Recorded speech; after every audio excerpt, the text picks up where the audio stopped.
On this episode, there was an idea to bring together a group of remarkable people to see if they could become something more.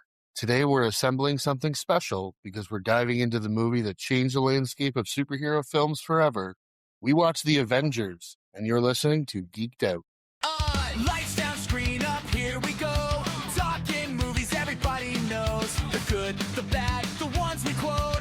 Welcome to the Geeked Out Podcast Show. Geeked Out, tell me where we roll. Breaking down the stories that we all know. Geeked Out, grab a seat and hang around. Movie lovers getting geeked out. Geeked out.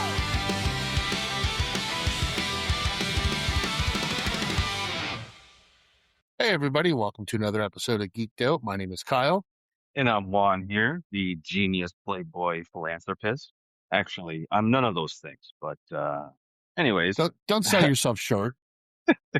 yeah, well, not compared to Tony Stark, I'm not. So, but I hope everybody's having a wonderful week so far, and looking forward to getting into this near flawless movie, in my opinion. Yeah, absolutely. I mean, as you heard, we are discussing the Avengers as we get into our third week of our MCU origin films. This was Juan's idea. Yeah, This was Juan's movie. As he said, this is more the origin of the team because, I mean, let's be honest, with everywhere that this IP has gone and will continue to go, it wouldn't be able to have the success that it has without the members of this team. So this was your idea. Why don't you take us through your history and how you originally came to this? I'm assuming it's the same as me. I don't think there's going to be much surprise when we get into this stuff. But how about you yeah. Well, take us with your history? Well, knowing off of Iron Man and and the Incredible Hulk in 2008 that they were opening up the wider universe of Marvel, and they were introducing characters, Captain America, Thor, at this point, and the characters within those movies like the Hawkeye and Black Widow. Um, when they announced this movie, it did something that just it was one of the biggest swings, and honestly, a lot of people who were fans of Marvel uh, didn't believe that this could be possible. And just to go into a boardroom and to pitch this, it would seem almost an impossible task to have everyone on board to go for it. And I think everything lined up perfectly for this movie to completely knock it out of the park. And I think they picked the right people in order for this movie to thrive. Because you have, you know, major characters from multiple franchises with different tones. And all those movies have different directors. So to pull all those in and make it work, uh, yeah, they were against all odds, and I think they pull it off pretty well. Yeah, I mean, just the way that the undertaking of this movie and the universe as a whole was something that had never really been attempted thus far. I mean, you think about the other superhero movies we've gotten, the closest I would say something like this would obviously be something like an X-Men because it is also it's a group. It's not just focused on one character, but even Yeah, that it's its own universe within the Marvel universe. It's its own kind of like its own world and with its exactly. own plethora of characters. So yeah, you can do that. Uh, Eh, but yeah, Yeah, the that's as way close as you get to a universe of superheroes. Yeah, the way they did this, I mean, they did it right. Like we've seen in recent years the way DC has tried to do it and they've done it the wrong way. Marvel did it right from the beginning, the way that you should. They did the individual origin movies, kind of give you a sense of who all these people are, and then all of a sudden they're gonna jam them all together in one movie. Even characters like a Hawkeye, like a Black Widow, who had popped up here and there throughout the movies like Hawkeye and Thor, Black Widow and Iron Man 2. Like you get little bits of them, but you don't because But en- but those enough. characters Yeah, didn't get their own origin back then. They have them like kind of now a little bit, but they were such minor characters in comparison with the big three, the big four.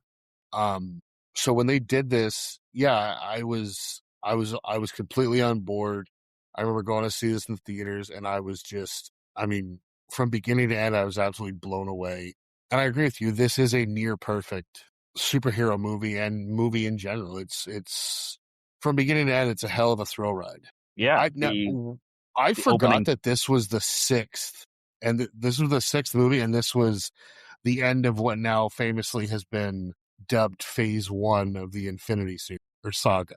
yes, which is funny, and I don't know if it's more than a coincidence, but I love how they there is I guess a part of this movie where they mention a phase two.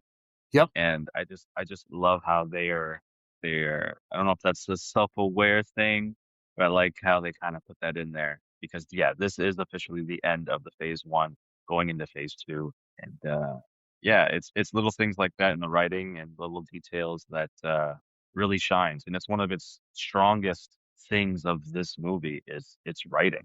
Yeah, and I mean, it was written by Joss Whedon and Zach Penn, which I'll get into when I go into the details. But Joss Whedon over the years has been criticized for some of the decisions he's made, some of the things he's done, particularly when he took over Justice League um, and what he did with that movie. But I mean, you can't discount the guy. He knew what he was doing in this situation, and I mean, he also directed the movie, so like I think he knocked this out of the park overall, and he really brought these characters, these Avengers, off the page of the comics, and in a way that I don't think at the time, even with the success of the movies that came before this, I didn't think this was possible. I was skeptical going into it, and I was very pleasantly surprised with as good as it was, and still Yeah, is.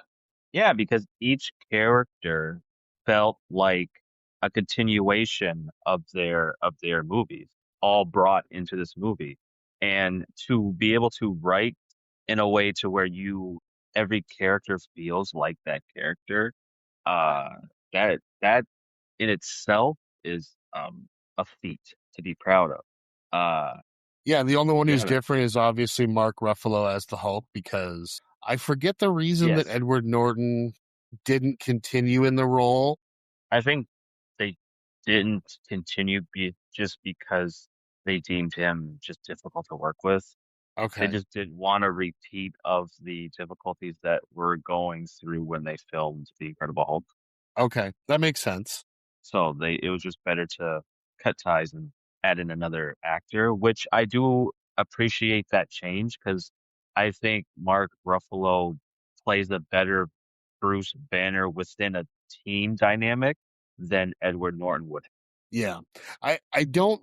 I've really only seen that Incredible Hulk movie a couple of times. I don't really remember it super well, but I don't I'm really a Hulk remember. fan, so I I know know that you are. movie I don't vividly. really remember liking it all that much, to be completely It's honest. okay. I will say though that if you were to sit me down before these movies ever came out, if you were to sit me down and ask me what I would picture the Hulk to look like in a movie, the version that they have with Mark Ruffalo is pretty much spot on. Yeah, it's the classic look. Um, a little different from the 2003 version, where he's a Where little his bit more. size alternates every scene. Yeah, because it's they gave him the added ability to the anger he gets, the stronger and taller he grows. It's not really so much a thing in the comics, but they just emphasized it in the movie. It was crazy. He was like 20 feet tall in one movie. It was insane. Standing next to Betty, he was ginormous. But that So movie does have a lot of epic scenes. Um, but yeah, when you do picture a Hulk in your head, it will match the one in Avengers or the one in 2003, just depending on your era of Hulk that you're into. now Yeah, and I appreciate. I will say that um I never really would have thought of this beforehand, but during this rewatch, I think the character that I enjoyed probably on screen the most was Bruce Banner the Hulk. I don't know what it was. I had so much fun watching him on screen. Like I don't know. I think back to the rest of the MCU and all the other movies, and I wish that he was in some more. uh, some more of the movies that he was kind of cut out from and left out from. But I mean, obviously, you can't really control that. But no, I had a great time watching him in this. Yeah, they really could have strengthened and established the relationship between Hulk and Banner because that is a real interaction that they have, not, only within their own mind, but they do have, they do represent that in comics, and it's just nothing that has ever really been touched upon much in movies.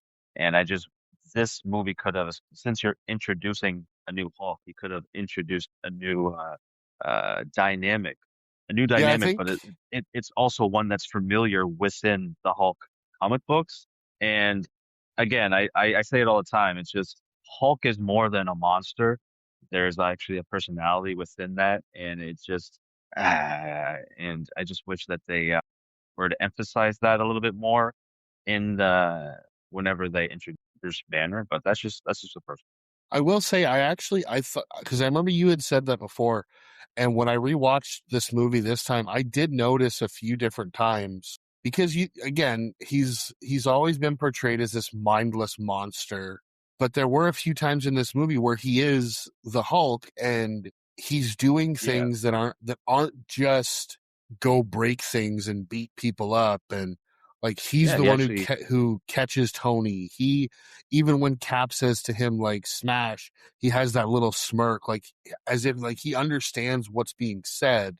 So it's not like he's just this mindless tool for yeah. destruction. They You just could didn't have gave him a expand little, upon it right? more If than you would that. have gave him a little bit of dialogue to match that, it would have been a little bit more of the classic Hulk that we know, but we didn't get it. But it was close. And yeah, I wish they would have continued with that or just have an evolution of the Hulk being going into the Hulk that we know from this movie. But it seemed like we had almost a de-evolution of the Hulk character. You mean, I like Smart Hulk and all, but just give me the Savage Hulk. That's what we all want. Yeah, I agree with that. So we'll get into the details of this movie real quick before we actually talk about um, the movie anymore. So this movie originally was released on May 4th of 2012 on an estimated budget of 220 million and it made a worldwide box office return of 1.52 billion dollars. The first Marvel movie to cross the $1 billion mark and I believe the highest Believe grossing so. movie we've ever done on this show. It currently sits right now at 8 out of 10 on IMDb. On Rotten Tomatoes, both critics and audiences have this at a 91%. As said earlier, it was directed by Joss Whedon and written by Joss Whedon and Zach Penn. The movie is starring, this is a hell of a list, Robert Downey Jr., Chris Evans, Chris Bunch of Hemsworth, people. Scarlett Johansson, Mark Ruffalo, Jeremy Renner, Tom Hiddleston, Samuel L. Jackson, Clark Gregg, Stellan Skarsgård, and Kobe Smulder. The plot And synopsis the is, and the voice of Ellie yes, Ashley from Johnson is in last. this movie at the end. She was actually supposed to be. She had her role expanded, but her scene was cut out, unfortunately. Okay, before I get to the plot synopsis, because you brought that up, I'm going to give you a little tidbit. Do Oh, you know no. what I know her from? Didn't I she was play a a kid in the movie or something? she play a what she so Or she was a obviously kid in that movie? She didn't play a kid. She was a kid. when she was a teenager, she was in the movie What Women Want with Mel Gibson. But before that, Yeah. and I Okay. don't She know was the daughter? why, yep, I don't know why my parents ever bought this movie, but she was in a sequel to the movie Annie. Annie. And like Little Orphan Annie. Oh my God. I will Okay. pull A out. sequel to that. Well, yeah, like Annie from the Okay. '80s. I'm Oh, I'm just looking it up right now to see what it was actually called. But I saw this movie. We owned this movie when I was a little kid. I could not tell okay. you why, Hey, we all but had random VHS tapes. so she was. It was in 1995. The movie is called Annie: A Royal Adventure. My God. Okay. I'm sure it's good. At It's at the not. time for a kid? No? No, Damn. but yeah. So so I did see her the one quick scene when they're in the train station and then she's interviewed afterwards. And I was like, I thought the same thing. I said, oh, that's the girl who voices Ellie in The Last in the Game. Yeah, she had a whole scene with Steve inside the restaurant, but I Okay. believe it definitely got cut. But I'm sure you could find it online. you type it in. Yeah, see, that's the thing. Like, I have for someone, I really enjoy owning like actual physical media of not any movie, but like the big kind of important movies to me that I really enjoy. I have held off buying any of these MCU movies since Why? 2008 when they came out. I don't know why. But then when the Infinity Saga ended, they said they were releasing this big box set of like the 22 movies, and I was like, oh, I'll get That's that one it. day, and then they just kept going, and so I kind of went like, yeah, Yeah, wow. that's not necessary right now. I want to get the one. It's just the Phase One movies. Don't know if Avengers is in there. No, I'm sure it is. Um, I think I've seen that one. Like I know what you're talking about. the whole thing is like a shield case, and it's got like the Tesseract, I think, in it and whatnot. That'd be cool to own. Yeah, I I would. mean I'd that like have that. I that's like what I all the mean. Phase One movies. Pretty solid. Like like those ones I really like to have sit on the shelf. Like I have my Dark Knight Blu-rays and my complete Star Wars saga before they did the new trilogy and all like my box sets and shit like that. But Yeah. yeah, that would be a cool one to own. But back to where we left off here. Oh, just so you know, I think they're doing Lord a complete Lord of the Rings. I think it's like it includes The Hobbit. I think it's like this whole saga. I just looked up or just seen it online. Oh, I'm gonna It's have like to this get that too. complete. Yeah, yeah. I I so gotta look it's into funny. that. I have the trilogy of Lord of the Rings. I have the extended on DVD, and I have the extended on Blu-ray, Exactly. That's and how I it goes. own none of The Hobbit. Nah. Even it's whatever. It is what it is. It's its own But thing. I almost yeah, forget that it exists. I mean they're not terrible movies, but compared to The Lord of the Rings, they're not great. And it will always be compared to it. And that's the thing, unfortunately. That Yeah, that's what will you can't get always away hold it from. back. You can't. You can't. But to get back to this, so the synopsis of this movie is Earth's mightiest heroes must come together to fight as a team if they're going to stop the mischievous Loki and his alien army from enslaving humanity. Now, right off the bat, the beginning of this movie, we get that throwback Marvel opening, which they don't really use anymore. It was kind of nice to see. And I mean, this movie gets started right away because you've already got the history of like the Tesseract, and like, as we said, 99% of all these characters. Yeah. And The groundwork is already laid out.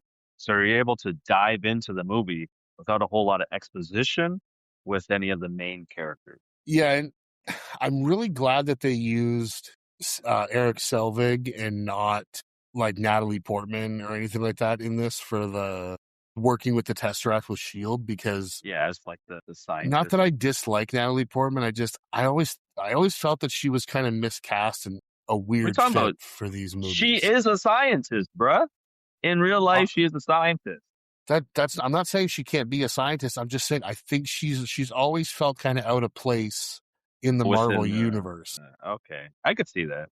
It's just crazy to to know that she is actually as smart as the character she portrays in this movie is crazy. But yeah, no, Yeah, I she went to agree. Harvard.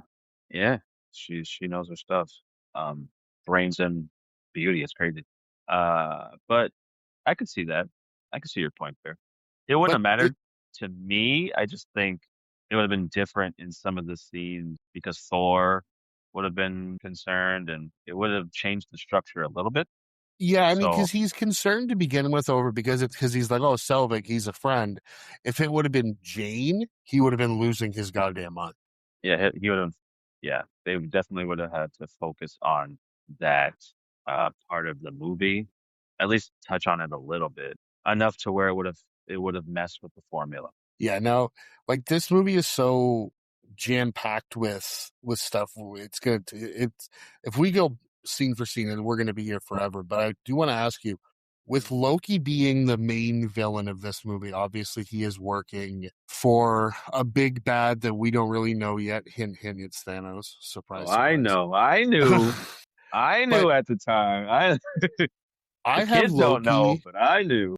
I have Loki as a top three Marvel villain, in my opinion. Yeah, absolutely. Like And he's Tom like, Hiddleston is he's such a compelling villain because he's not an all the way villain, but sometimes he is.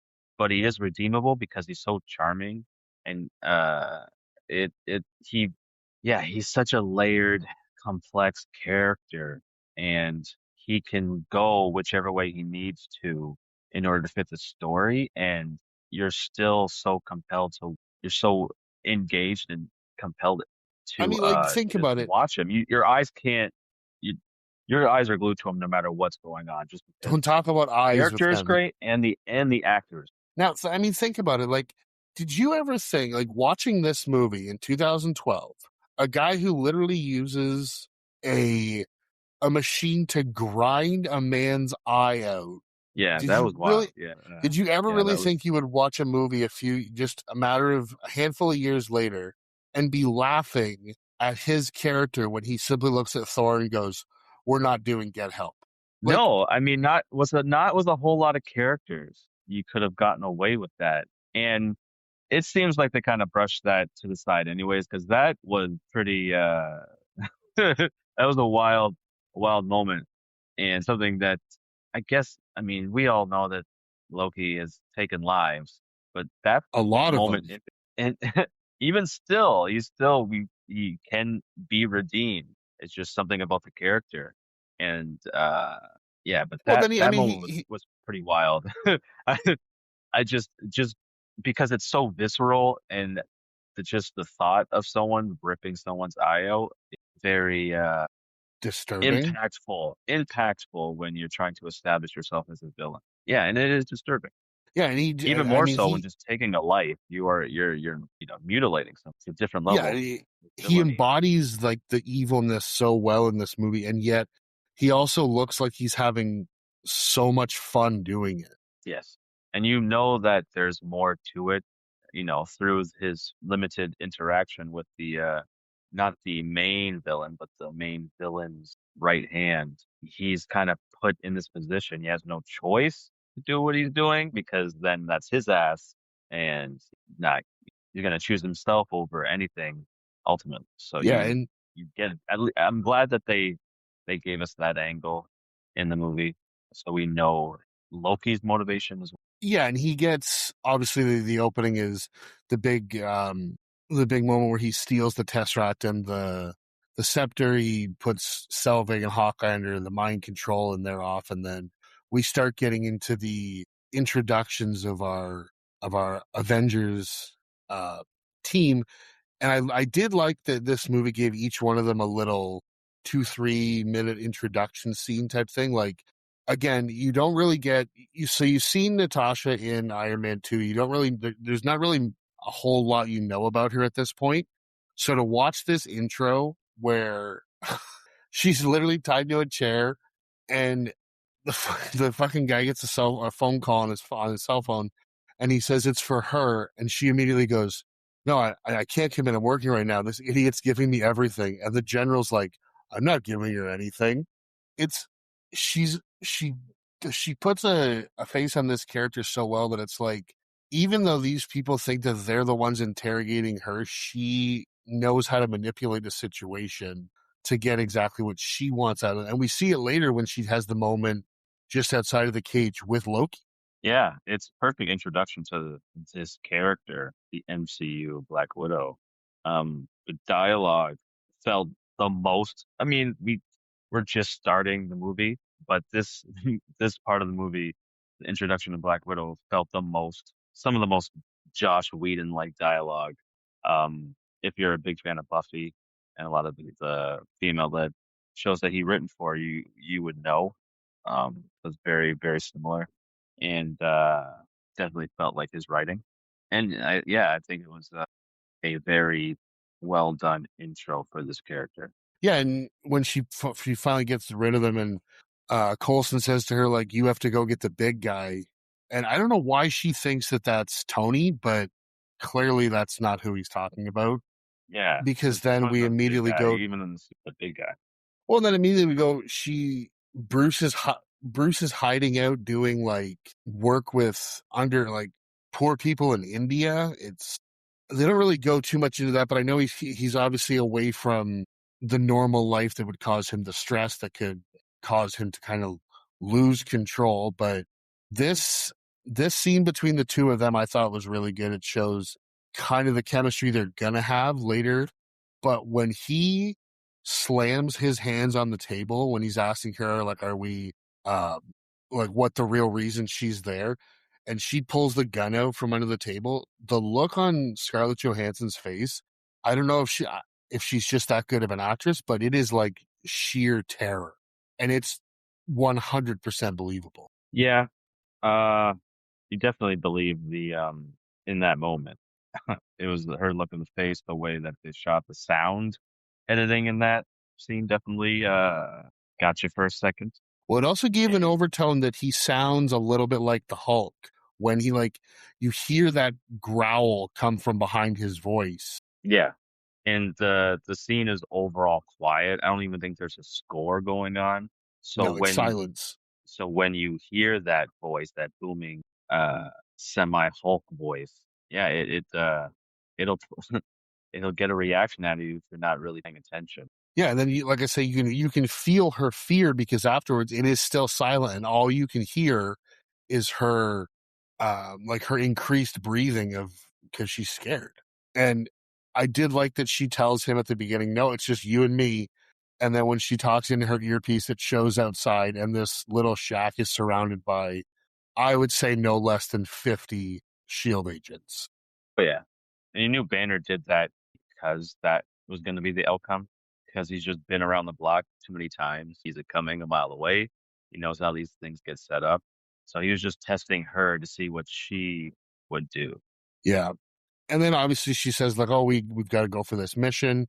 Steve's introduction, I wasn't the biggest fan of, and I only say that because it's basically the same scene as the post-credit scene from Captain America. Okay. Am I Yeah, wrong I there, like. or No, because yeah. Well, I it's mean, it's basically the the same movie. thing with him hitting the bag, Nick Fury coming, giving him the folder, like it's almost beat for beat the same scene. So we've already seen that. Yes. Yeah, they just took that scene and used it as after credit. Uh, but I always liked seeing that scene personally, so it I didn't see no problem with it.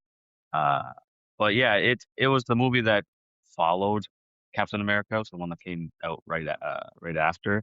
So It it felt like a complete continuation. But yeah, they repeated that same scene is all. But I enjoyed it. it still blows my mind that we had two Iron Man movies before we had the Avengers. Like that, I mean, it makes sense, but I understand what you're saying. like when I look back on it, if I don't have that list in front of me of like the order that the movies go in, I completely for some reason I completely circumvent the second Iron Man to be like, well, yeah, of course that took place after the Avengers because why would one character have more than like more movies than the other one? You know what I mean? Like And Iron Man 2 is kind of like terrible. a pre-Avengers with all of the setting up that they did in that movie to set up the rest of the MCU. Yeah, So his that movie's success is why, partially, mainly why the Avengers even got off the ground, really. yeah, and his intro with Pepper, and they're bringing the Stark Tower online. And I do love when Coulson shows up and he's like, "Oh, you've got all this stuff," and he comes in and Pepper's like, "Oh, Phil, how's it going?" And she's like, "What are you? Why are you talking to him like that?" And he keeps just calling him Coulson. She goes, "His name is Phil. No, his name is Agent." Because you can see Tony has no interest in any of this because he was told that he wasn't cut out for the Avengers Initiative because of all the things he Yeah, lists. he was And then rejected. He was it's rejected. so he's like, why are you coming to me asking for my help if you didn't want my help 6 months ago or a year, whenever you originally approached me with this idea? And even Coulson, we get a little bit about him with this scene and the scene with him and Cap on the Quinjet, and he's like fanboying about about Cap and oh, I have a whole set of your trading cards. They're vintage, and Cap's like, I have trading cards. Yeah, and I'm glad that because the scene that introduced Captain America, they have a line that pays off later in the movie, uh, involving a $10 bet. Yeah, I'm glad, yeah. And because if what you does he weren't say? paying Like attention, he you wouldn't says something understand like, why did he "I give can him ten still dollars, surprise you," something like that. Yeah. And then when because they're that on I the mean, helicarrier inside, he gives him the $10. dude, that helicarrier, that thing is badass. But yeah, I But I knew do of the like helicarrier of because I'm a big fan of Marvel, so I knew that it existed. But seeing it live action is, whole yeah, different it was ball just game. it was astonishing seeing it in the theater. This movie, aside from Endgame, was one of the best movie going experiences, theater experiences I think I've ever had. I would probably have to this would go in my top five. My my top is Endgame, and right behind that is the midnight showing of The Dark Knight. But yeah, this would Mm, be up there for sure. And yeah, when I love when they do the helicarrier, they think that they're going to be diving because it was a submarine, and Mark Ruffalo goes, "Well, yeah, that's good. Put me in a pressurized tube underneath the ocean." And then they see that there are engines that are going to lift them into the sky. And he goes, "Oh no, this is much worse." yeah, but more badass. Also, I love one of the things I really enjoy about this is so you've only had the one Thor movie before this. Now, Yes. I've said many times I'm not the biggest fan on either of the first two Thor movies. I love Ragnarok. Um, but Okay. I do like that in this movie he's still not overly assimilated to like life on Earth or Midgard as he calls it. He's still So he he's still still official kind of speaks like in that Shakespearean tone. um, type of English, which I really kind of found enjoyable. And obviously, we get Tony with imitating him, but I love when they do end up going and getting Loki in Germany when they all come together, and then I like Cap bringing up the line. The last time I was in Germany, there was a man standing above everybody else, and we ended up disagreeing. Um, I love the when they're on the Quinjet and when we get Thor's big entrance with the storm and it's looking at Loki. He goes, "What are you afraid of thunder?" And he goes, no, I'm just not very fond of what often follows." And even Iron Man's intro when he takes With over the the ACDC, yeah, he overrides the system there, the speakers to have his song playing as he comes in to blast Loki. Like it was it was great. It's perfect. I mean, I couldn't have imagined a better intro for these characters to meet each other. as And that much of a fight, the genius, that fight between Thor, Cap, and Iron Man is awesome. very well done because yeah, it's the first time we're seeing these characters. They're fighting each other, and something that you will never really get again, well, until Civil Till War, but at Civil least War. excluding Thor. But yeah, it's always good as a comic book fan. It's always a treat to see the intro of the heroes fighting each other until they realize they're not enemies. Yeah, and when I do, it's one of my favorite Cap lines, and I said it when we did the Captain America when Thor comes, takes Loki, and I love Tony's line when we have to plan an attack, and he says, "I have a plan, attack." That's one of And my favorite lines. Cap grabs the parachute, and Natasha's like, "Yeah, I'd sit this one out. These guys are basically gods. No, there's only one God of him, and he doesn't dress like that." Right? Jumps off But the plane. but also and I noticed watching it this time, there are so many moments in this movie that they use later as a future callback, specifically here when Thor strikes Iron Man with the lightning, and it's Jarvis is like, "Your suit power is up to 400%." Oh, hey, how about that? Yeah, which is a callback to Iron Man 2 when electricity kind of damaged his one suit. And it's just a little if you're paying attention, you realize like yeah, he's upgrading his suits within every new mock Yeah, because then or they end up mark, every using that mark, later every new in mark. one of the movies. Hmm. But even and there's so many even just the scenes where they're all sitting around when they get on back on the helicarrier and Nick Fury's kind of giving them the rundown around when they're around the round table. Even just those scenes where they're talking, I find hard to look away and just because they all portray these characters so well, but at the same time they have such a solid chemistry because they really do feel like a team. Like even right from the get go, they feel like they're a little bit wary of one another, but at the same time, they also know that in order to get this done, they have to work together. And even like Thor, it's not that he's defending Loki, but he's like, Loki is of Asgard and he is my brother. He killed 80 people in the last 2 days. He's a duck. Yeah. I mean, yeah, they all do have a great chemistry within each other, but you could tell that, yeah, at the start, they don't trust each other. They're all still kind of timid, trying to feel each other out, um, until they ultimately come together in the third act of the movie. And I gotta say, But yeah, Tony's got balls. If there was a more or less almost indestructible alien, I don't think I'd be making fun of him because we get the first Point Break reference here when he calls Thor Point Break. I don't think I'd be teasing somebody like that who can basically crush me like a bug. I think that's just Tony's. He's like a teen. He's like a brilliant teenager. Yeah, but much like Peter Parker, he kind of uses humor as a But Peter way. is a teenager. Exactly, but they both use humor as a way to de-stress themselves and try to not think too much of the situation. He Yeah, kind of uses humor as a mask almost. and he uses it a lot. I Oh yeah, found absolutely. if it happened a lot in Iron Man, it's almost constant in this movie. He Even does. like Yeah, oh definitely been when he's on the humorous. bridge, oh that man's playing Galaga, and then he goes to the screens and he covers one eye and he's like, how does Fury do this? Like all of that stuff. It's just again, it's Tony being Tony, but like sometimes it's almost like it seems like you're just taking shots just to like for no other reason than just to say it. I mean, don't get me wrong, I laughed at them.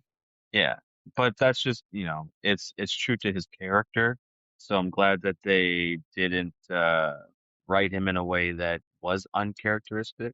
Yeah, and You I know what I'm like saying? the So so here yeah, when he I he forget came who in he came says in came in with his dick swinging, and he continued to swing it throughout the entire absolutely. movie. I But I forget think who says it. I believe that there was a particular line said by Cap during an argument within the team that does flip a switch, and it does impact Tony Yeah, he says you won't lay in down, you in won't a very big sacrifice way. yourself, Yeah, of course. you won't lay down on the wire so that like, the other guy can crawl over you. And he says, I would just cut the wire.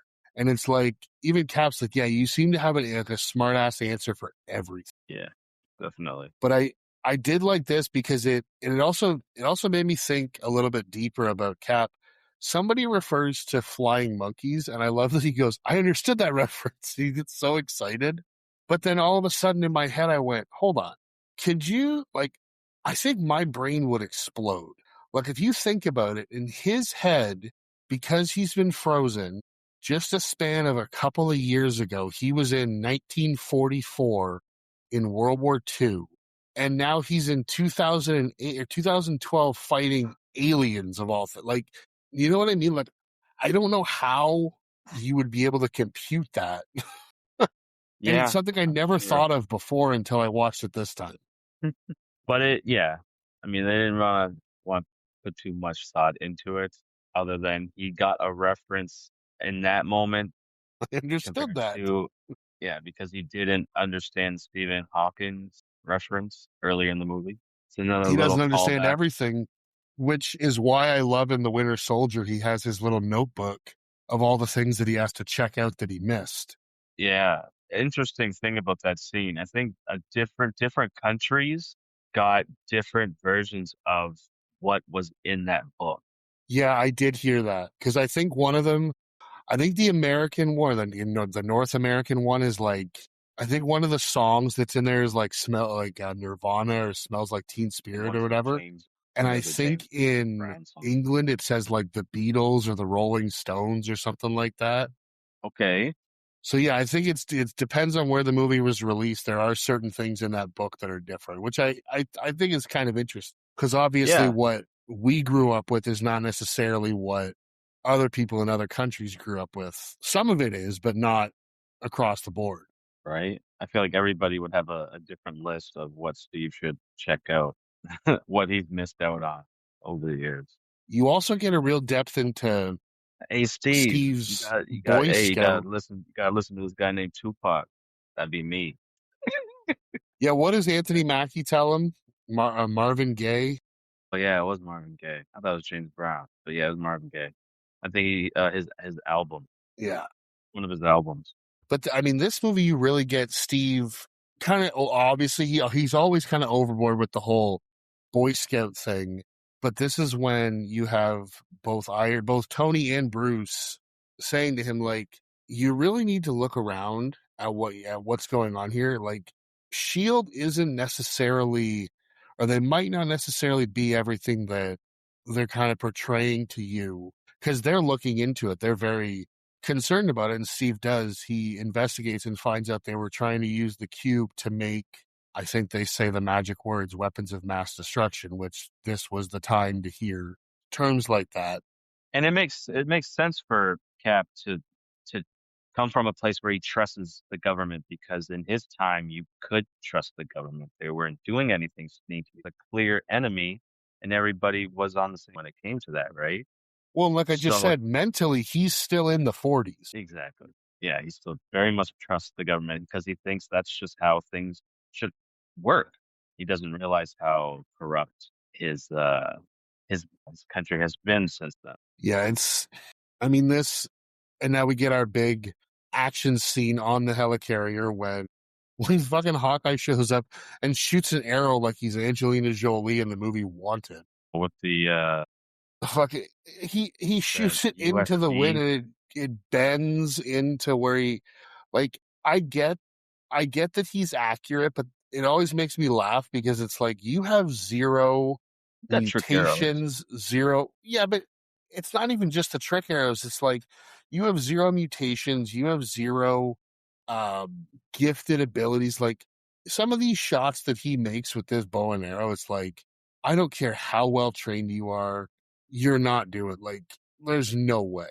I mean, they have to establish that he can be rubbing elbows with the Avengers, and he's got to earn his spot on the team some way, right? So they have to establish that he's got some almost supernatural ability with his ability to shoot from I would a be okay if they did like you have supernatural ability. Like that would make at least a little bit more sense. in the comic in this world. If you're a really good archer, you can do things that couldn't really do in the reality in our world.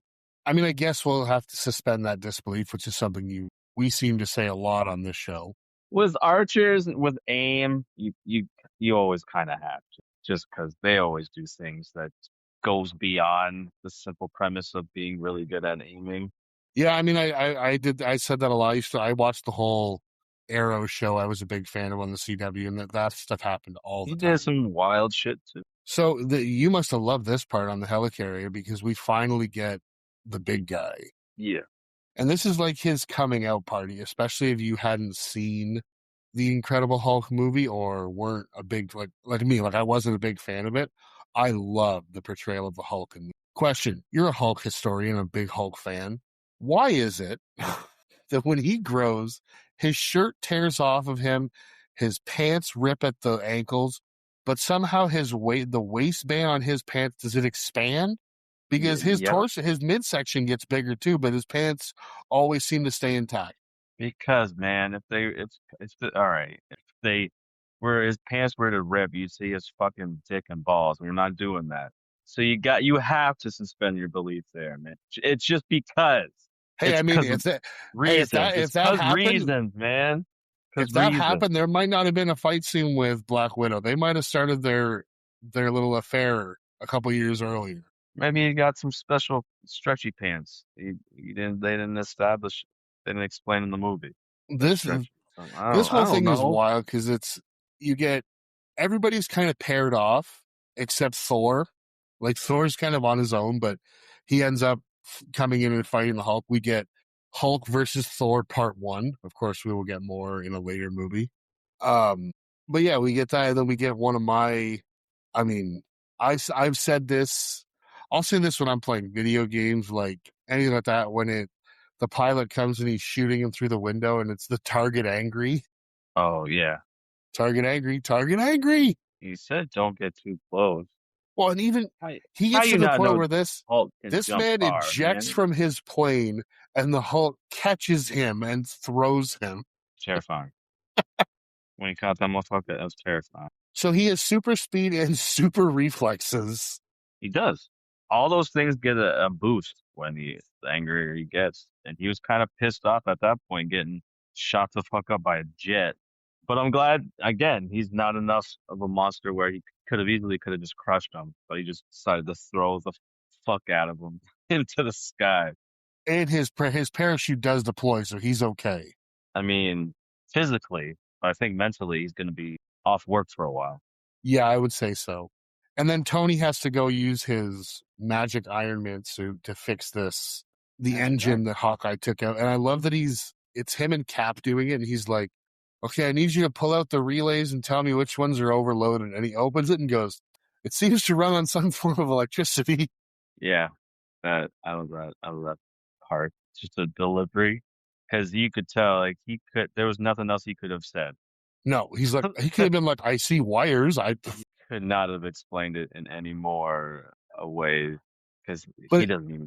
it's the same thing when Tony's like, when I get these things up to speed, we're going to have to slow down the this and that. No, Tony, tell me in English. You see that red lever? Yeah, he's not a science bro. No, he is not. And this is where we get the push. If you know, you know. Because Nick Fury says they're going to need a push. And The push. Okay, I thought you meant him pushing Tony Stark pushing the damn helicarrier blades. I'm like, okay, then okay. he gets sucked under. I was like, where's he going with this? Okay, I get it. I get what you're saying. No, we get the push. We get Coulson one-on-one with Loki. And it's like Coulson with this gun is pretending to be like Dirty Harriers, almost like his "Do you feel lucky" moment. Because he's like, Yeah, even I don't know what this thing does. but you could tell it's going to do some damage because they used like part of its energy from the destroyer, Yeah, that's what he says. armor from Thor, so you know it's capable of doing damage. And One just thing I really the would have loved is design of when the gun itself looked pretty badass. I will say they have this Coulson Cap moment earlier. I would have loved to see Coulson and Thor just come together and have Thor one more time to say, "Oh, son of Cole." Yeah, I'm sure there's a deleted scene where they had that interaction. They just didn't know where to put it in the movie. Uh, but yeah, no, if they did film that, that would have been a nice just a little interaction. Yeah, and again, because Loki, this is all stuff that you've learned before because he's the god of mischief. So he can force project himself. I don't even know what they refer to it as. An illusion. I guess it's just an illusion. And he stabs Coulson right through the back.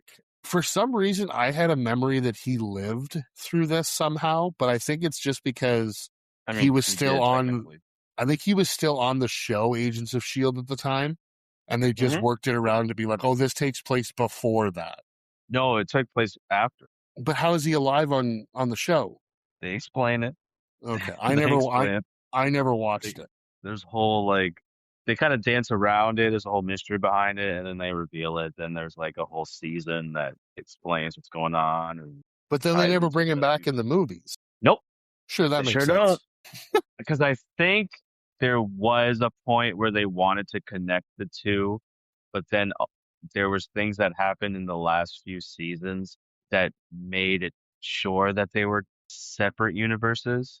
Oh, And okay, there was a falling out between the head of TV and Kevin Feige at the time. So, gotcha.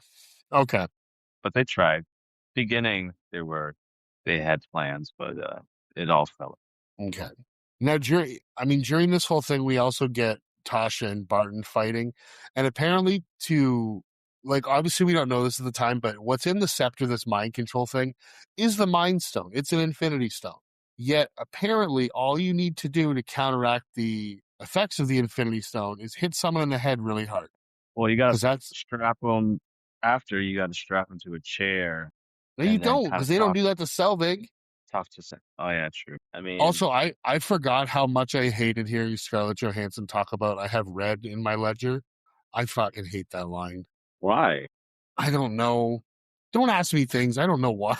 She's got a lot of blood in her hands. That's just a different way of saying it, I guess. Why can't she just say I owe him a debt? That's Who red in the leg. talks like that? I have red in my ledger. Hmm. I figure that's just a term that is said amongst agents speak. In I don't freaking Russia? know. Yup. So Sure.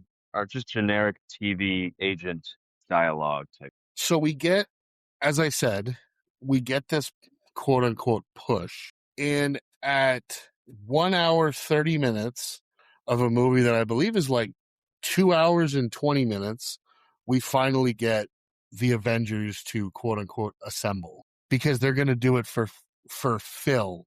Tony finally says his name was Phil. Yeah, And Tony I think realizes that, I think it's a great it makes way that sense within they context of pulled the it movie. together. Yeah, yeah. Would you And rather have them done it earlier? no, I like that Okay. I like that they waited that long. Okay. Um, because you kind of need that build up because you have Nick talking to Maria Hill about they need a push, they need something to rally behind, and then of course I need it something doesn't to make addend. him look the greatest when he's like, oh, we're just going to use this, but that's what obviously they needed, and I love that when Tony realizes that they're using his tower is he's talking like, oh, he wants something huge and almost like a monstrosity with his name's plastered above. Oh, Yeah. Yeah. He realized that him and Loki aren't really so different. so different. But yeah. And again, there's more. When he gets to the building, he goes through his elaborate un un unsuiting maybe, and we have more future Yeah. callbacks of saying we have a Hulk, which is odd because that's what Loki will say in Infinity War. Well, he learned that line. Where you got it from? You know what I'm saying? It's odd that in Infinity War it becomes we coming from Loki, but Yeah, they were just trying to make a callback. we get the first of many references between Hawkeye and Black Widow about Budapest, which I'm was such a minor payoff that it didn't even matter to me honestly when they finally did get to that. Right? It seemed like they were setting up a movie that involved Budapest, but it just didn't pan out, And it was it did they show it unfortunately. in Black Widow or Hawkeye? I can't even remember. They, I know they mentioned it in both. So I don't know. Though I didn't mind the Hawkeye show, but both of those properties I've watched once and never thought about them again. Yeah, I don't think I've seen Black Widow. It's it's not that I have great. not. It's one of the only MCU movies I I have not seen. I've missed quite a few of the recent ones, It's only and two I have not seen. the ones that I have So, seen, not great. really, do you like Shang-Chi? Was pretty. I liked Shang-Chi.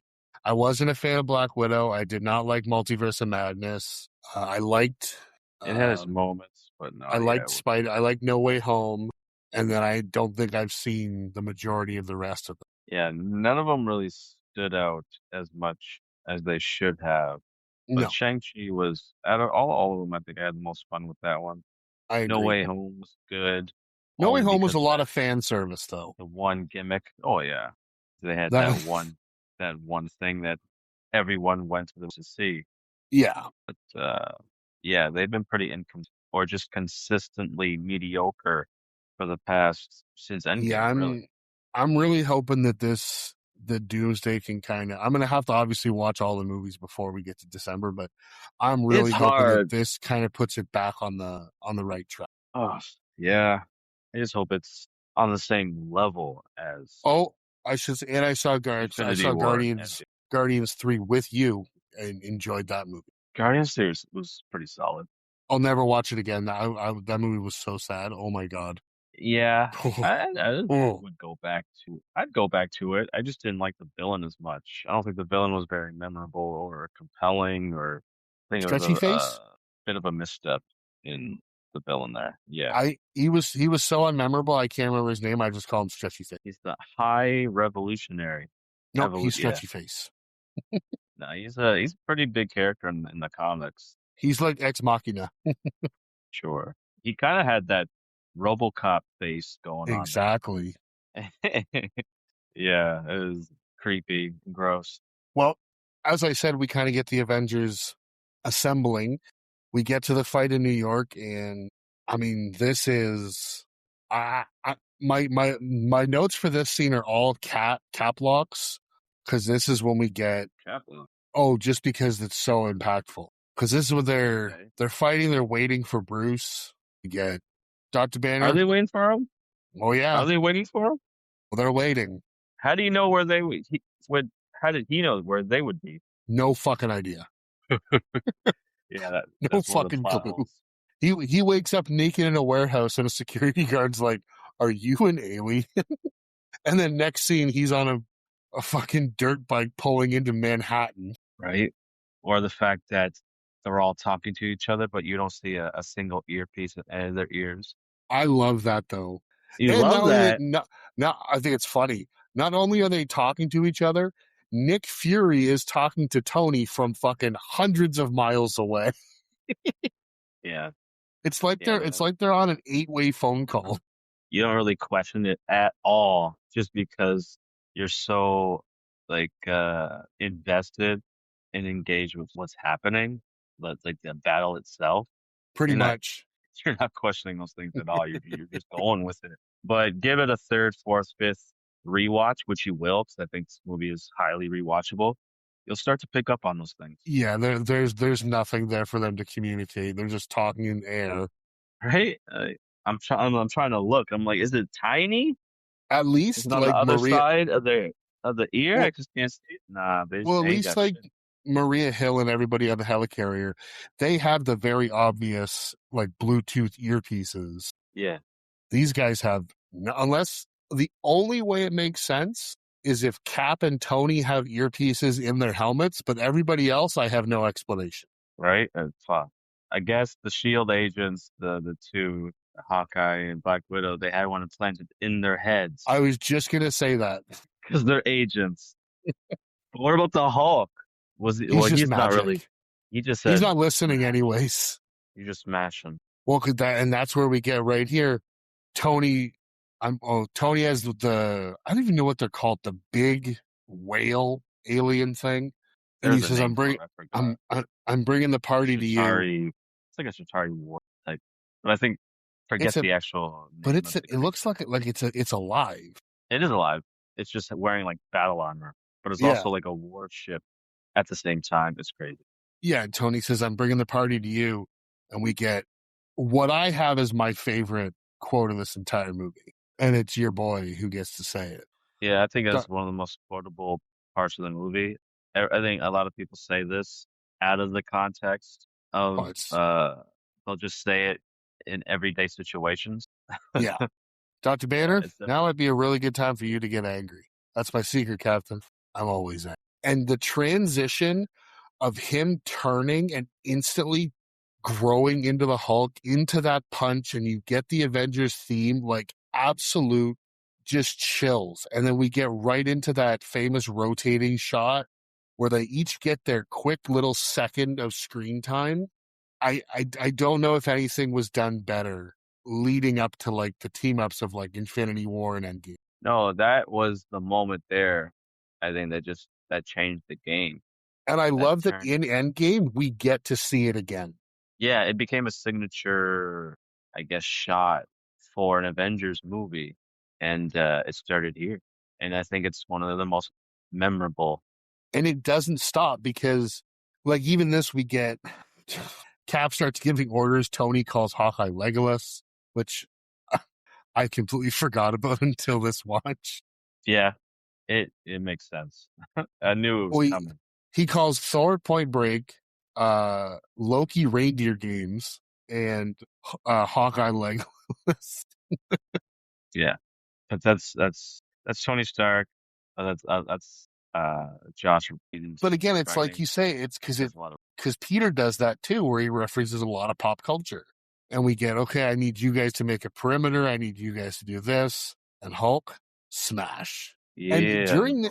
I will say during this fight, there might have been a few questionable spots, but for the most part, for a movie that's 14 years old, I think the CGI looks really good.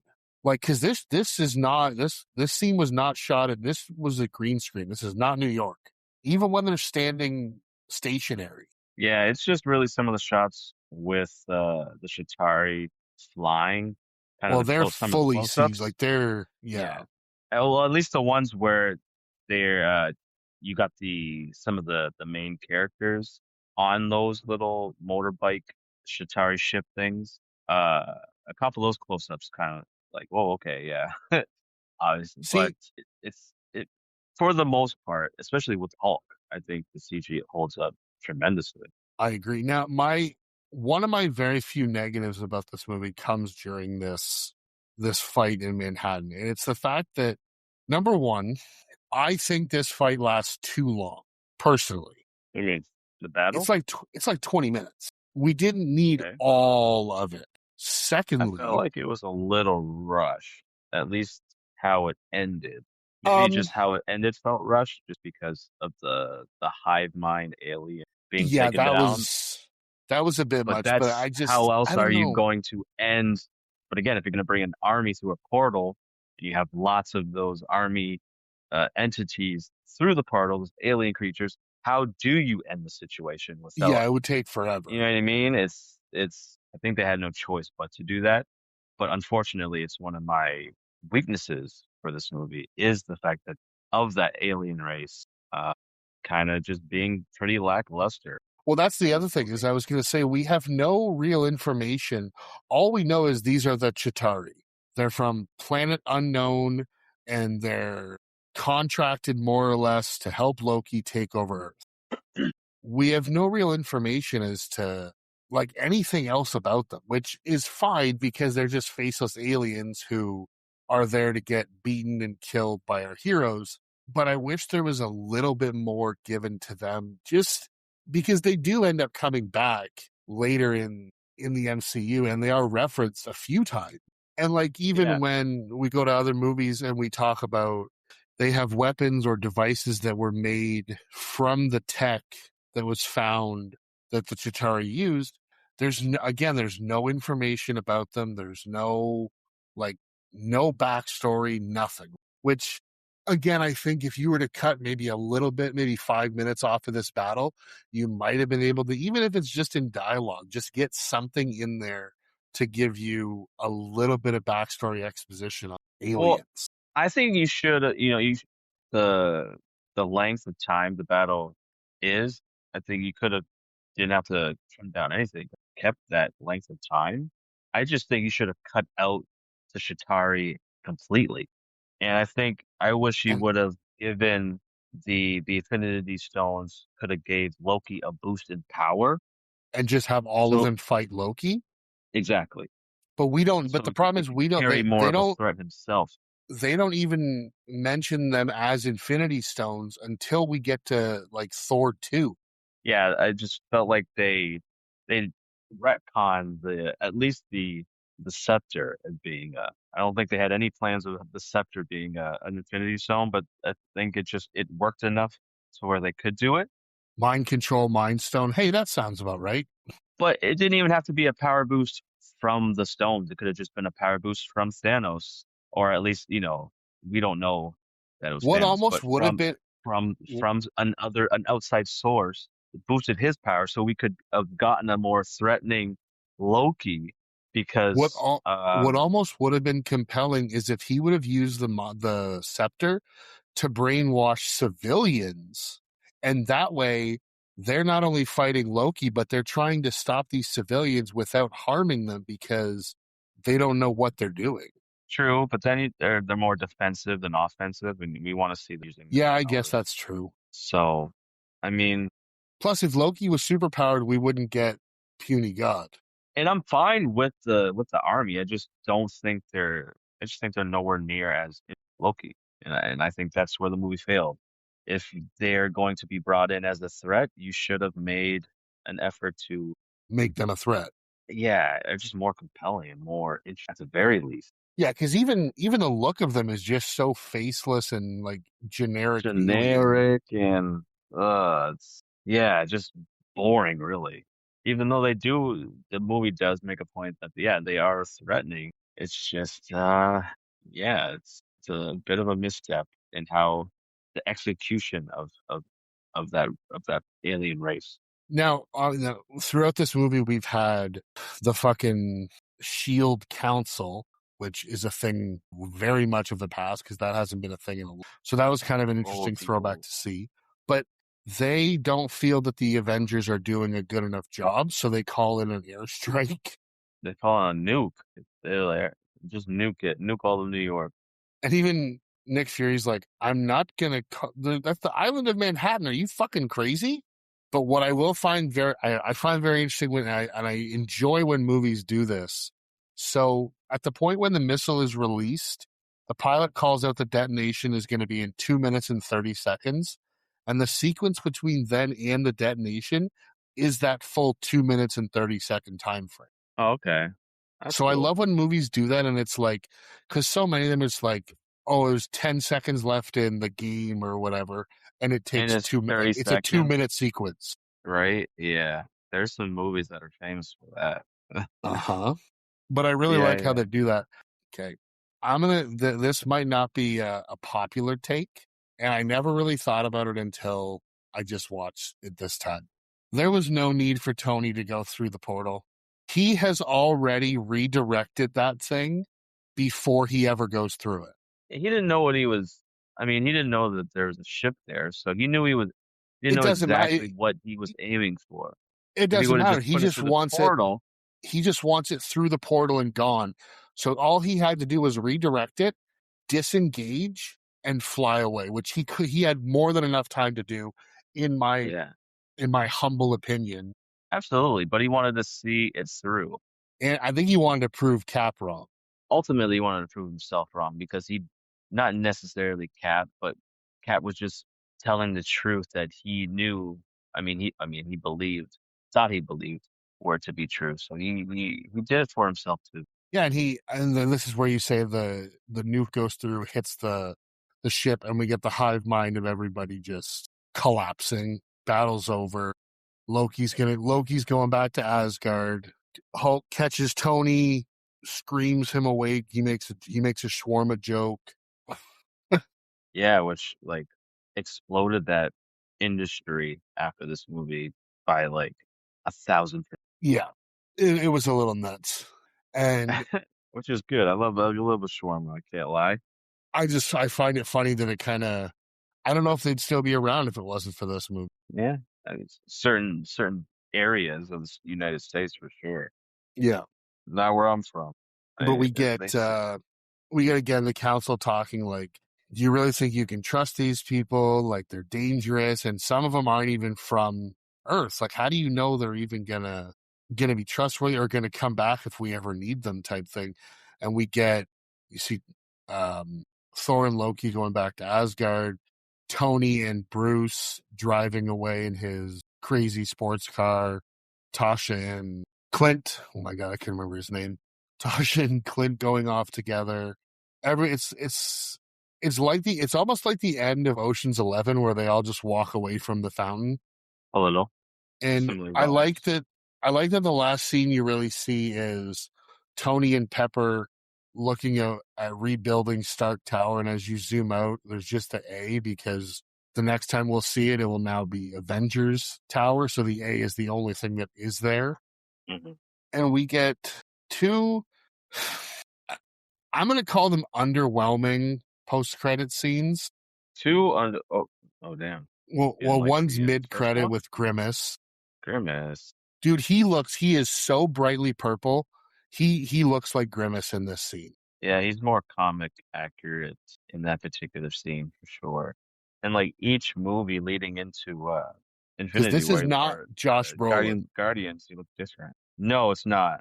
It's very much a different one. He's like he's an actor who's actually he appears in I think the Winter Soldier later on. But yeah, they switched it up. I think the second appearance was what, Avengers 2, where he looked different.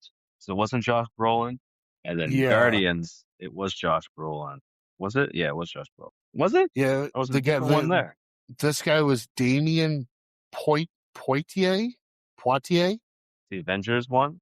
Yeah, he Yeah, was yeah, yeah. recast as Josh Brolin, and he took over the role beginning with Guardians of the Galaxy. Oh, he did star in Guardians. Oh, okay. But I know, yeah, But because it yeah, was. he is. They make him so brightly purple that he does. Yeah, He just looks like Grimace, like a smiling Grimace. for sure. And that, and it's funny because, going into it, if you didn't know who Thanos was, you didn't know what the fuck. This Okay. is the ultimate elbow your If you neighbor. know, yeah, if you know who Thanos is, you're like, oh, you definitely were jumping for joy in that moment. I remember the collective gasp that went up in the theater, and me and all my friends literally bolted upright in our seats. Yeah. But Doing it because you know this the shawarma implications. scene, What nobody about even it? says anything. What's the point? It's just Also, a payoff, just for a if you payoff. if you notice, Chris Evans is I know. almost looking away. I don't know if you read this, but he's almost looking away from the camera Yeah. because at this point he was filming the movie Snowpiercer.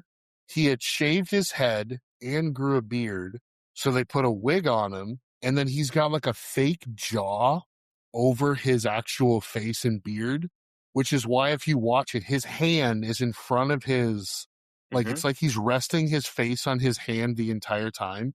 Because from what I read, it looked like he had been stung by a bunch of bees. That's how weird and awkward it looked. But Yeah, like, I do there's a know lot of that. stories like that when they have to come back and do reshoots. And I mean, we know the Almost every famous movie. CGI mustache removal with Henry Cavill, but yeah, Jeez. to bring it back just for a scene to pay off a joke or a random line, I don't know. I'm used to these end credit scenes like meaning something, but that one was just. I think they should have scrapped that and just did the Thanos one at the very end. Yeah, or Personally, yeah. For me, it's a bit of a nothing burger. I don't really doesn't really matter to me. Uh, you I, know, I like to stand my ground. yeah, of course. No, that's your opinion. Uh, and it continued with unnecessary post credit scenes that really don't tease anything. Yeah, I I don't like the like post when credit scene when they set something up. When it's just something that is done as a joke, I'm not the biggest Pizza fan. Papa always gets paid or some shit. The one Yeah, from fucking Multiverse. I was like, all right, man, cool. All right. yeah, I couldn't agree Or- more. It's just, So I think we're pretty safe to move into these categories that I've got here. So under Trading Faces, the recasting, I wrote literally none. oh, I got two. No, you don't. Maybe three, only because I would have liked to seen how a real life couple would have interacted as different characters. Okay. And one because he was the number two choice, and I think he would have been a better team player or at least a better fit for the role. And I don't know Okay, go why. on. The role of Hawkeye, the runner-up was Jensen Ackles. He was Yep, number agreed. two. I feel like he would have been a much better choice for the role of Hawkeye, and I think that would have been the role that catapulted him into superstardom, which I think he Yeah, honestly but should have. but then they would have had to it would have affected Supernatural, so I'm glad that it wasn't him. Yeah, absolutely. It would have ended at like season fucking 8 or something, or Not whatever. 15. Yeah.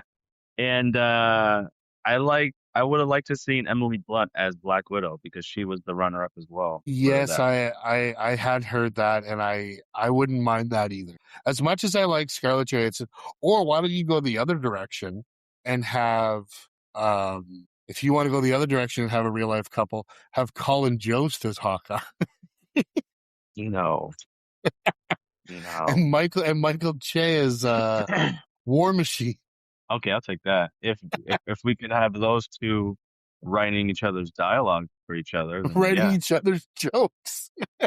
I'd be all for that for sure. All right, is that all you had, or did you have a third one? I would have loved to seen how Black Widow would have interacted with Cap if it was Emily Blunt and John Krasinski. John Krasinski, yeah, that would have been interesting. That would have been interesting. Uh, but that's it really. All right. Scene Obsession, our best or favorite movie of the moment. For me, it's I think I gushed about it enough. It's the I'm always angry 360 shot. I mean, I could Yeah, just go on YouTube and just watch that that's the clip. basic.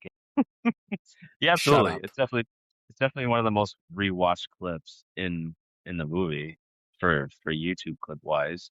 For me, it's the fight between Cap, Thor, and Iron Man. That was a close second on mine, especially because you also not only get that fight, but you also get the banter, Yeah, which is such an like we've said is such an important part of the way Robert Downey Jr. plays Tony Stark. And a lot of that was I do know that the Shakespeare in the Park and the doth mother know you weareth her drapes, those were all improvised by Robert Downey Jr. Also, before we move on, I wanted to say it's kind of crazy that he's in this movie because they didn't want it. They couldn't insure him because of all the things that he had done in his past. Like there was a real nervous energy to get him into like Iron Man and into this, and it's a real a testament to guys like John Favreau and Kevin Feige that they were willing to back that horse, and I think it was the right call, 100%. Because as I yeah. said, I had no other casting options. I can't see anybody playing this role besides RDJ. It took a lot of convincing for the studios to actually give him a chance. But yeah, it was probably one of the best risks they ever took. Uh, because yeah, he was the lifeblood of the MCU, so much so that his absence They had to bring him back. kind of put MCU on a path of being almost irrelevant. So yeah, they had to bring him back in order for them to find their juice again. Um, yeah, Okay, he's what? definitely integral to these movies, man. And I don't think there would be an MCU without him. I agree. What about our scene regression? Your the worst or your least favorite scene? I have, and I already talked about this. I have Steve in the gym with The word, oh man, how you gonna do that to my boy Steve? because Just I because it's a already repetitive because I scene? that's why I already saw it. This movie's almost 2.5 Eh, hours long. I didn't need to see it again. eh. I literally did not write anything for a worse scene. I tried to think It about it. took me a while There's to think of no, one. I'd say I don't know. There's not a scene where I don't really like. No, and that's fine because, like I said, I didn't And I have would anything say I guess for the scene where like the army dies at the same time because it's just the hive mind. Yeah. you had to in order for the movie to end in a Okay, what's cohesive way. your quotable moment? Because I have two, but I already used one. I already used mine in. That a plan to attack. I do have a plan attack. I think that is my favorite line because it's something that I always it'll pop up in my head every so often. Okay, now I will say the original one I had was "That's my secret. I'm always angry," but I already used that uh, for my favorite scene. The other one I wrote down, and this is kind of the way that you've taken this when we've done these. It's more of a philosophical type line. Cap says at one point, "When I went under, the world was at war. I woke up and they say we won, but they never said what we lost." Ooh, I thought that was okay. such a poignant line that I had never really noticed beforehand when watching this movie, and it really just it kind of hit something when I heard it this time. Okay. But yeah, I have a plan. Attack. That's a great Tony line. For sure. Standout performance. Who do you think was the performance that stole the movie? I Hmm. I have Tom Hiddleston. I think hands down Yeah, Loki was probably the best part of this movie. true. He was given the most range, so he was able to be able to stand out. I'd go with Loki as well, but there isn't a poor performance in the bunch. I just No, think Loki stands out a little bit more just because he's more of a layered, complex villain, and that's how I like my villains. And it's Tom Hiddleston. He's able to bring the complexity within a villain with his acting, and it worked beautifully. yeah, there's even a point where him and Thor are fighting on the top of the tower, and Thor says to him like, "You don't have to do this." And even Loki has he has a look of almost like regret on his face that he quickly wipes off, and he's like, "No, I have to because basically now at this point I'm being made to, but also what I desire is power, and this is the only way that I'm getting. Hmm. You can see the look of regret on his face when he looks out in the city and sees the chaos. And he's always been a character that bites off more than he can chew for the pursuit of power. It's riddled throughout the all his motivations and movements that he does in the movie. And that's what makes him compelling is he believes he has the birthright and he he's struggling for that, but he knows that he's not all the way evil. Yeah, yeah. He wants something out of it, but at the same time, he also partially feels bad about what the cost is. Yeah, so there's that just a constant war within himself for the pursuit of power, and he's almost like a dog chasing a car because once he gets it, he probably is not going to know what to do once he gets it, and he'll probably feel bad once he gets it Yeah, because of the things that he had to do to get it. He's a yeah. tragic villain. He really is. All right, our last category, chemistry check. The best on-screen chemistry of the characters. I had two.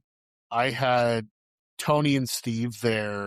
It's not the typical type of chemistry, but it's like antagonistical because they are from almost minute one just polar opposites of one another. Like it's almost like when Tony meets him as like a reverence of like, oh, it's really nice to meet you, and from then on, it's you're too goody two shoes. You're too by the book. You're not like it. And obviously, Steve looks at him like you're you're the guy who cuts corners. You only care about yourself. Yada yada yada. Like they play off each other really well. The other one I had was Tony and Bruce with their uh, nerd bromance. I thought that was a really good aspect too. So I would say that's my favorite Tony and Bruce, or is Tony and Steve? chemistry moment. Yeah, yeah, between Steve and sorry, Tony and Banner. Okay. I especially like just a little moment in the lab together when he pokes him and he's like, oh, you really do have it under control. I just wanted to see what was going to happen. Hmm. And even when they come in, like, are you crazy? Do you know what would happen if he lost control?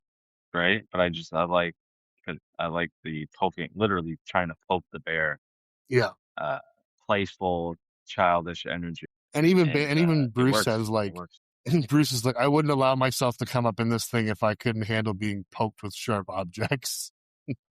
Well, yeah, thankfully. So I think that's going to bring us to the end of this episode. Juan, this was your pick, so I'm going to let you move into final thoughts and give our rating and our recommendations. So I'll let you take that away. Yeah, I've said this towards the beginning of the review. I think it's a near flawless movie. Um, Looking back now, it's easy to forget how impossible this movie kind of seemed, and with you know cinematic universes everywhere. I think now, back then, it was something that wasn't even. It was a huge risk. This movie completely paid off. This movie is endearing to me. I love almost everything about this movie. I think the strongest aspects of the movie is the writing. I think it's just absolutely fantastic. The dialogue is endlessly quotable. I think the characters are perfectly realized. You brought these characters from different movies. And you were able to keep the tone and writing of the character 100% true and accurate without any reworking of a character and how they are portrayed in other movies in order to fit the narrative of being on a team in this movie. It's a detriment to the director and the writing, and they happen to be the same person. The action, I think it's not action heavy, but there's enough of it to be satisfied. I think the CG holds up. I think the only major weakness is the Shitari. They just feel very generic, and compared to the to villain, they just very underdeveloped and could have made them a little bit more interesting. But everything else works beautifully. I just think that this movie here made made a point to prove that the MCU wasn't just a gimmick; it was the future. And I give this movie a solid 9 out of 10. It's an incredibly rewatchable classic movie that changed Hollywood forever. Okay. I mean, yeah, I couldn't agree more. It's it's a real testament to filmmaking and a real accomplishment that they were able to do this. to bring together, again, there were 5 movies before this, to bring together all the people who worked on those, who starred in those, as well as a couple of additional ones, to bring them together to make a cohesive, entertaining, rewatchable movie that has, and I believe will stand the test of time, is an incredible feat unto itself. As you said, I agree with you. It's an incredibly rewatchable movie. It's so much fun. The cinematography is fantastic. The writing is awesome. The score, I mean, Alan Silvestri with that Avengers theme, it's up there with some of the most iconic themes in film history. I also agree that the one negative is the Chitauri. They could have been fleshed out a bit more. They were rather generic, but I mean, for a movie that does all the things that this does, and that really to be the only real critical thing that I have to say about it, I think that's a real accomplishment in what they do. I would recommend this movie across the board, and I'm right there with you. I'm giving this a solid 9 out of 10. One more thing I wanted to say about this. I just happened to find this when I was doing a little bit of research, and I thought this was one of the coolest things. So apparently, when they were filming, these people, like the cast, all really was good friends and fairly close. And there was one night where Chris Evans sent out a text message to basically everybody in the cast, and it just said "assemble," and it prompted a night out on the town with everybody. And Clark Gregg, who plays Coulson, has gone on record and said that is the most favorite text message that he has ever received. And if I received a text message from Captain America that said "assemble," I'm pretty sure that would be my favorite text message that I had ever received as well. Yeah, yeah, absolutely, That would be so cool. for sure. I would definitely, I'd have no choice. I could be in the middle of my mom's birthday, and if I got that Avengers, I'd be like, "Hey, Ma, you understand? It's Captain America. Isn't he a fictional Gotta person? go, No, no, no, no, no, not huh? today. He's Not to not. me, not to me."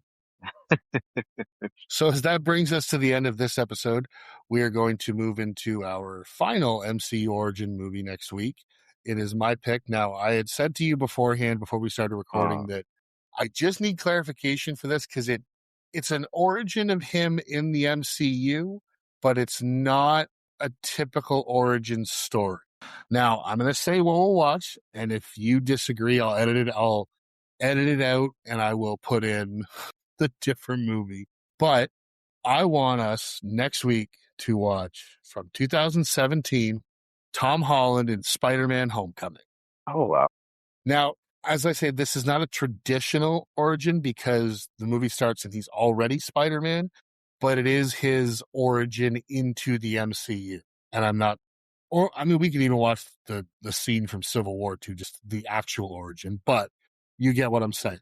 yeah, yeah. No, we could discuss that scene when we talk about the movie. But yeah, And I know you're a big technically, it only Spider-Man works guy. for yeah, that it would only work for Spider-Man. Okay, good. So yeah, so next week join us as we discuss Spider-Man Homecoming. Excuse me. And that's going to do it for this episode. So as always, we would like to thank all our listeners and subscribers and ask that you give us a rate and review of the pod. Tell your family and friends and keep helping us grow, especially over there on YouTube. Our followers seem to keep climbing, and that's what we like, and we want to keep that going. And as always, give us a follow on our socials, which will be posted in the show notes. And until next time, thanks for listening. Thanks for subscribing. Take it easy, everybody. Peace. Lights